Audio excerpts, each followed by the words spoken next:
SER Podcast.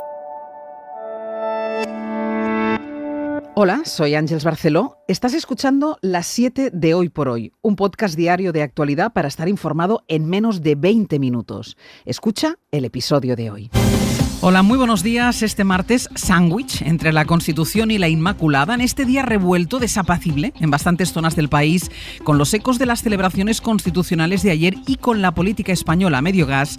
Hoy nos fijamos a esta hora en una de las zonas del planeta que más tensión acumula y que más preocupación provoca ahora mismo. Es la frontera entre Ucrania y Rusia. Fernando Bayo, buenos días. Buenos días. Sí, una frontera en la que Rusia ha desplegado recientemente unos 70.000 soldados, además de equipamiento y artillería pesada, despertando las sospechas de Washington de que Putin puede estar planeando invadir Ucrania próximamente. Este lunes, Joe Biden ha conversado con sus principales aliados europeos, Merkel, Macron, Johnson y el italiano Draghi, con los que ha cerrado filas antes de su charla de hoy con Vladimir Putin. Todos ellos coinciden en que la diplomacia es el único camino para resolver el conflicto en el Donbass y que Moscú debe respetar la integridad territorial ucraniana. A Biden le preguntaban el sábado si acepta las líneas rojas de Putin en Ucrania, es decir, que la OTAN no avance hacia Rusia incorporando ese país, a lo que el presidente estadounidense respondió que no acepta líneas rojas de nadie. De hecho, la Casa Blanca ha empezado a deslizar esta noche ya la idea de que si Moscú acaba invadiendo Ucrania, habrá consecuencias como el refuerzo de tropas en Europa y sanciones económicas contra el Kremlin. A partir de mañana, Ucrania dejará de ser un problema para Angela Merkel, pasará a ser un problema para el nuevo canciller Scholz. Pedro Blanco, buenos días. ¿Qué tal? Muy buenos días, Ángeles. Hoy los tres partidos de la coalición alemana van a rubricar definitivamente su acuerdo de gobierno antes de que mañana se debata la investidura de un nuevo canciller. Solo quedaban las bases de los verdes por pronunciarse y lo hicieron ayer y apoyaron ese acuerdo con un 98% de los votos. Y la pandemia es ahora el otro motivo de preocupación europeo, y en esto España está siendo el país más liberal y Alemania o Francia los más conservadores. El gobierno francés anunció ayer la imposición de nuevas restricciones. París Aracanals, buenos días. Buenos días. Para contener el avance de la pandemia, a partir de este viernes Francia cerrará las discotecas durante 4 semanas, una medida que el primer ministro Jean Castex califica de excepcional. C'est la seule exception que nous ferons à notre principe. Y es que el gobierno francés descarta rotundamente imponer un toque de queda, un confinamiento o limitar ciertos aforos, y apuesta por intensificar otras medidas, empezando por el protocolo en las escuelas. A partir de ahora, los alumnos de más de 6 años deberán llevar mascarilla dentro y fuera de clase, y se refuerza también el teletrabajo. Se recomienda limitar las reuniones y trabajar desde casa entre 2 y 3 días por semana. Por otra parte, el Elíseo continúa insistiendo en la vacunación y abre ahora la puerta a inmunizar a los más pequeños. Los niños de entre 5 y 11 años con patologías de riesgo podrán vacunarse a partir del 15 de diciembre, y para el resto el gobierno espera a tener luz verde por parte de las autoridades sanitarias. De ser así, la inmunización de esta franja de edad arrancaría antes de fin de año. Es martes, hoy hay Consejo de Ministros, el primero de los 2 que el Gobierno celebrará esta semana. Ya saben que el Gobierno nos dijo la semana pasada, que era tanto el trabajo que quería hacer de aquí a final de año que tenía que reunirse por partida doble. En el de hoy está previsto que se aprueben ayudas para formación de trabajadores, plazas de formación profesional o medidas para favorecer la sostenibilidad de la industria. Y hoy se vuelve a reunir también el Gobierno con los agentes sociales. Los plazos apuran si quieren llegar a un acuerdo antes de que acabe el año. España cumplirá con la reforma del mercado de trabajo. Los detalles están cerrados y créame, estamos ya en la pista de salida para la publicación en el BOE. Y por supuesto vamos a soportar la resaca del día de la Constitución de ayer. Es más que probable que la presidenta del Congreso intuyera que su discurso iba a remover en sus sillas a los líderes del PP o de Vox, o incluso a los editorialistas de muchos medios conservadores. Hoy Batet se lleva algunas andanadas, luego lo vamos a comprobar en la revista de prensa.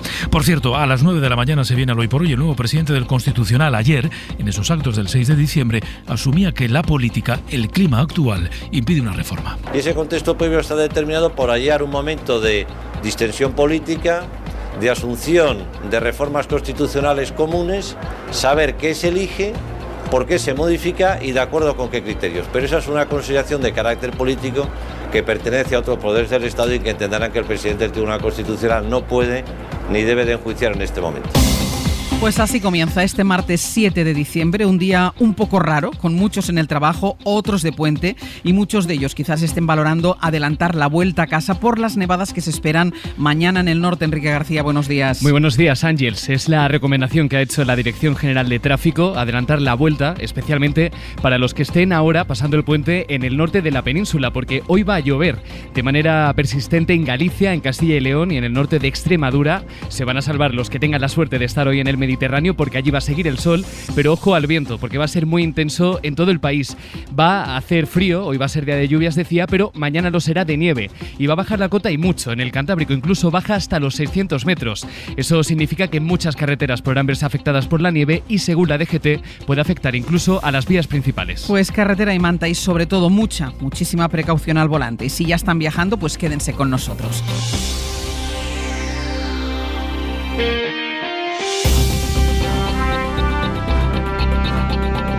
Los ministros de Sanidad de la Unión Europea se reúnen hoy en Bruselas para analizar la gestión de la pandemia y el avance del plan de vacunación, un plan que sigue moviéndose a diferentes velocidades según el país. Si en el sur, en España o Portugal, la tasa roza de media el 80% de población vacunada, esa tasa baja hasta el 65% en países como Alemania o Austria. Es ahí donde volvemos a ver saturación en hospitales y donde la vacunación obligatoria ha pasado de anuncio a realidad. Fue poco concreto anoche el ministro de Salud de Austria. Quizás no quería dar un paso en falso en un país con un enorme escepticismo a la vacunación obligatoria y donde en las últimas semanas cientos de personas están protestando frente a su ministerio con gritos como resistencia.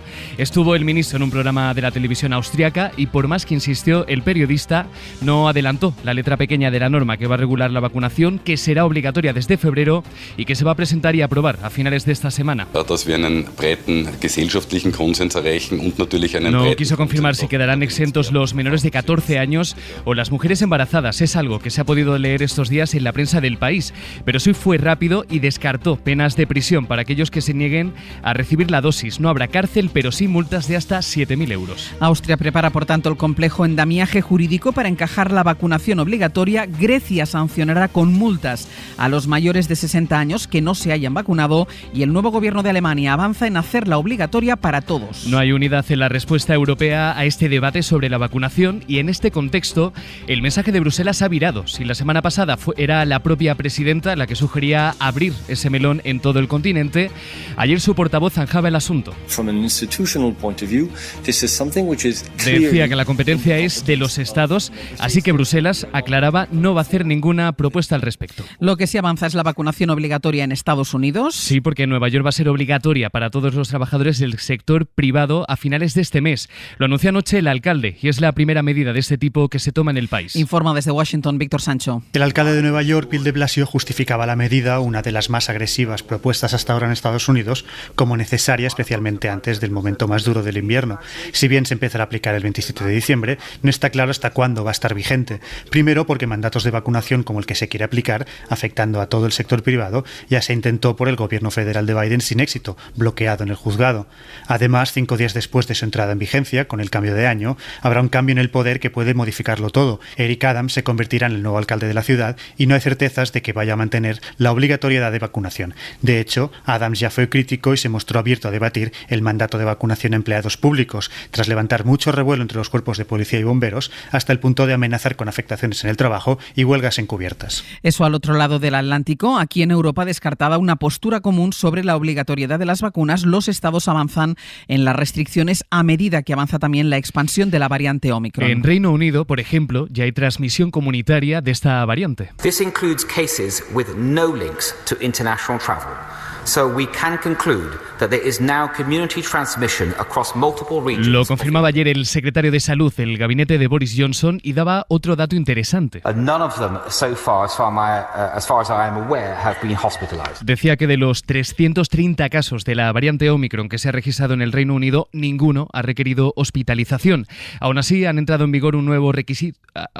Hoy ha entrado en el país un nuevo requisito para entrar en avión, porque además de la pauta completa, hay que presentar un test negativo. Lo cierto es que las restricciones avanzan a medida que lo hace la nueva variante, todavía con dudas sobre su transmisión y sus riesgos. Decíamos antes que Francia cierra las discotecas desde este viernes hasta después de Navidad. Nous fermerons les discothèques pendant les 4 Lo anunciaba anoche el primer ministro Jean Castex, que enumeraba las nuevas medidas para evitar, decía, la saturación de los hospitales.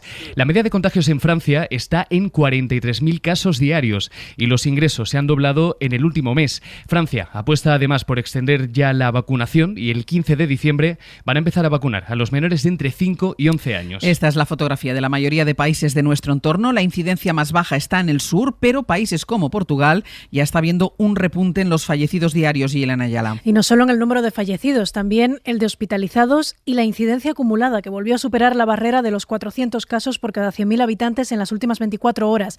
Pero a pesar de que Portugal tiene estos datos y que los indicadores van al alza, en gran parte de Europa empezamos a ver un cambio de tendencia. Se están contabilizando menos positivos diarios, pero sin embargo crece el número de personas que tienen que ser hospitalizadas o que mueren por COVID. Es lo que está pasando en Grecia y en Italia. En las últimas 24 horas en Grecia se ha registrado la cifra más alta de fallecidos de lo que llevamos de año. En Italia se ha duplicado el número de muertos en 24 horas y roza ya la barrera de los 100 al día.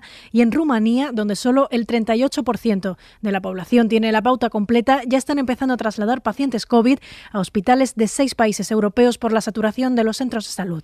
Aquí en España, Baleares ha confirmado 4 casos más de la variante Omicron. La incidencia sigue por encima de los 400 casos en Navarra y supera los 700 en Euskadi. En esta comunidad, en las últimas semanas se han multiplicado por 10 los test de antígenos que se hacen en las farmacias y representan ya el 15% del total de positivos. El Colegio de Farmacéuticos de Guipúzcoa lo asocia a la sobrecarga de trabajo que tienen los rastreadores. Donosti, José Manuel Navarro, Egunon. La alta transmisión está haciendo que la saturación a la hora de rastrear sea muy alta y que mucha gente esté recurriendo a esos test de autodiagnóstico que han multiplicado por 10 sus ventas y están representando 1 de cada 6 positivos detectados por test de antígenos. En ese sentido, le preguntábamos al presidente de los farmacéuticos guipuzcoanos, a Miguel Ángel Castelo Urrutia, si puede tener relación con el hecho de que el rastreo ya solo es capaz de llegar al 27% de los casos y suele llegar tarde, y nos respondía esto. Sí, es verdad que podría estar indicado en una persona que está en contacto estrecho y por tanto sería una persona que vendría bien que pueda comprar.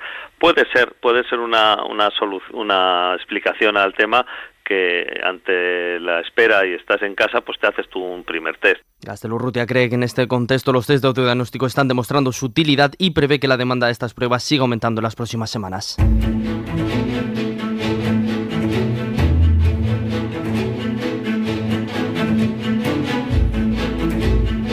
Una consecuencia del protocolo COVID en los actos institucionales es que al hacerlos en un espacio abierto se hacen más tangibles para las cámaras los gestos o las conversaciones distendidas o incómodas porque no hay lugar para la intimidad. Tampoco lo hubo ayer en el acto del Día de la Constitución que se celebró en la escalinata del Congreso. Todos los saludos, incluso los más forzados, también las conversaciones que antes podían darse en privado, quedan ya al alcance de los focos. Y en esa escalinata vimos el protocolario saludo entre el presidente del gobierno y el líder de la oposición.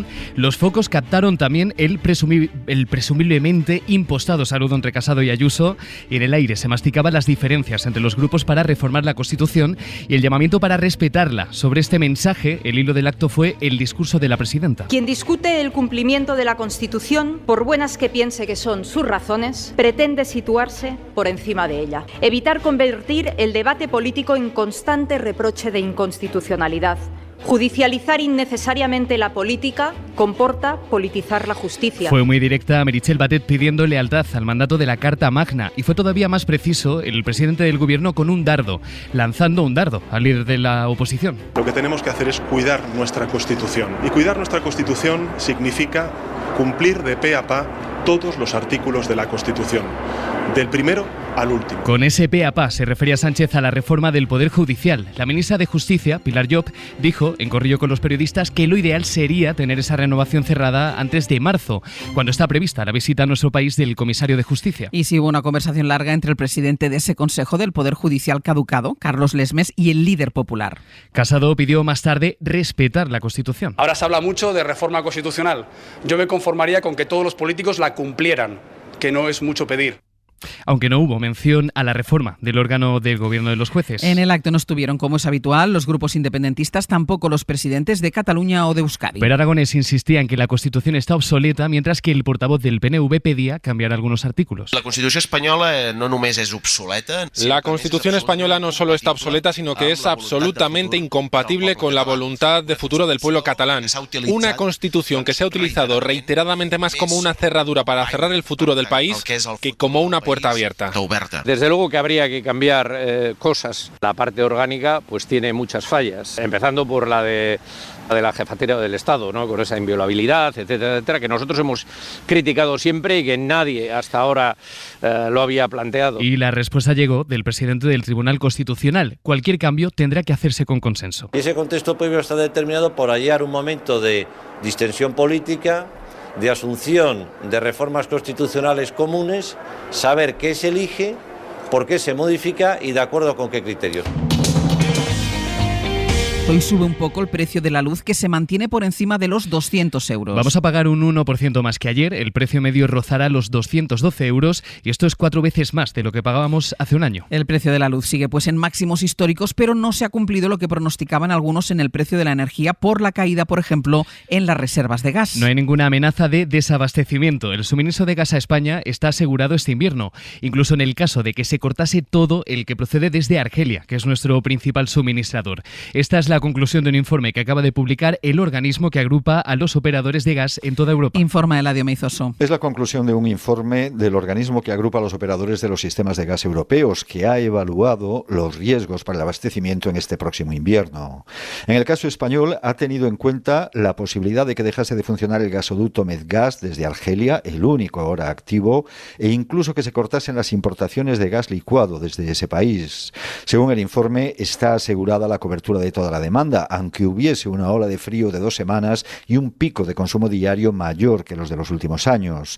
Pero habría que recurrir al suministro de más gas desde Europa y echar mano a una parte de nuestras reservas, que estima al 80% de su capacidad al comenzar este mes.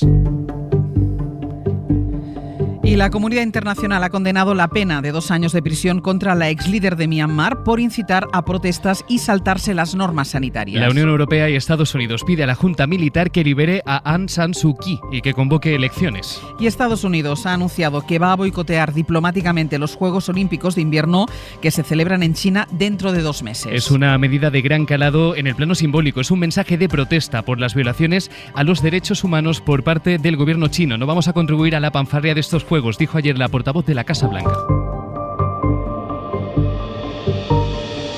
Suscríbete a las 7 de Hoy por Hoy. Todos los episodios y contenidos adicionales en la app de Cadena Ser y en nuestros canales de Apple Podcast, Spotify, iVoox, Google Podcast y YouTube. Escúchanos en directo en la Ser de lunes a viernes a las 7 de la mañana. Cadena Ser. La radio.